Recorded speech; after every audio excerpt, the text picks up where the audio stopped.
بسم الله الرحمن الرحيم. بصوا يا جماعه، استنى بس يا باشا، نعدل الكلمات. نعدل الكلمات، كده احلى، كده احلى. مش هتفرق. ليه مش هتفرق؟ لان الاهلي على اعتاب 6 صفقات ناريتان، يعني عارف جمع صفقات ناريه. واحد يقول لي ايه يا عم الحاج؟ طب قول سلام عليكم. اقول لك يا عم عليكم السلام ورحمه الله وبركاته. اسمع الجملتين اللي اخوك جاي يقولهم لك دول في السخان عشان يخلع. واخد بال حضرتك؟ الاهلي هيفور خط الظهر. هتقول لي ازاي؟ اقول لك انا بقى عندي هنا مشكله. هو انت ناقص يا بيه؟ يا باشا يعني كل ده عشان سان داونز خرجك من نص النهائي؟ ما هو لوجيك، بس لوجيك. حضرتك خدت الدوري، خدته باللائحه، خدته بالرجيف، خدته في الاخر لا مؤاخذه خدته.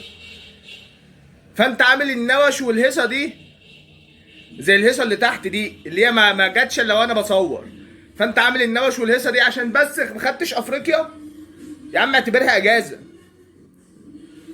فاهم قصدي؟ اعتبرها اجازه والله. انت مش واخد بالك انت عملت كام صفقه يا باشا؟ ده انت فورت خط الهجوم كله.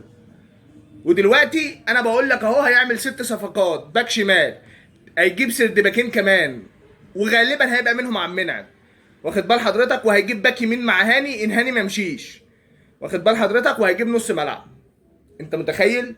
الاهلي هيعمل من 6 ل7 صفقات لسه. وانا قاعد بشخر، انا قاعد نايم، انا مفيش. انا اللي هو مين؟ انا الزمالك، انا هيش على هنتريش، انا مفيش يا جدعان. ده انا كده اقسم بالله.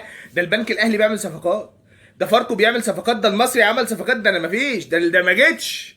واخد بال حضرتك؟ وكل ده ليه؟ عشان الاهلي خرج مره من افريقيا كده يعني. يا باشا في غيرك ما راحش.